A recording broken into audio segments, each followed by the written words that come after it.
Hi, I'm happy to present a piece of our recent work, which is on the methods for automated learning of the function properties of rooms in indoor environment.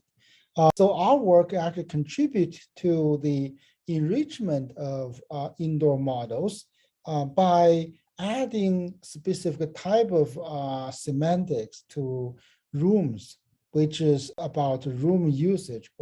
Our methods is to use point cloud representation of rooms to infer the kind of room usage based on how the furnitures and other objects are organized in a room.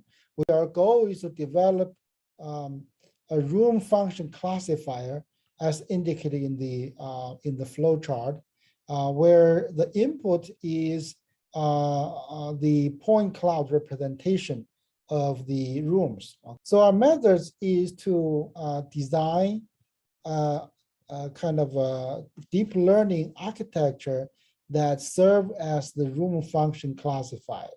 In order to validate this methods, we have conducted the experiment using the Stanford large scale indoor data sets called Stanford 3D. And this data set has 6 large indoor areas representing mostly of the typical office building. So the Stanford 3D data has been labeled by the semantic kind of types of those objects on each point. However, the rooms labels are either missing or incorrect. So we have to use human coders to go through all the rooms and generate a kind of ground truth for the rooms type. So use this data sets, we conduct the training of our classifier.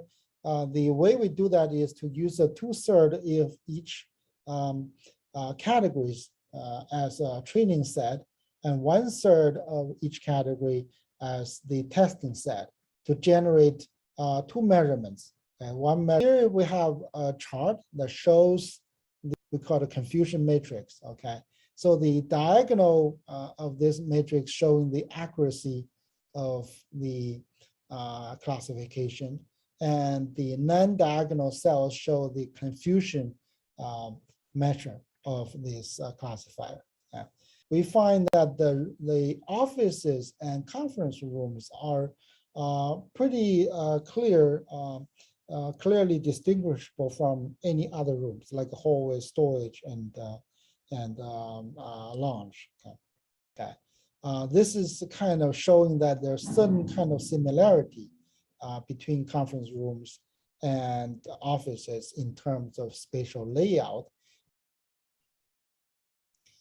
Okay, to conclude our presentation, spatial layout of the room furniture reflect the nature of the room usage. This hypothesis is partially valid. However, our current experiment also are limited by office building only with very biased kind of data sets towards office rooms. So in the future, we like to refine our model so that we can further improve the performance of our classification methods. Thank you.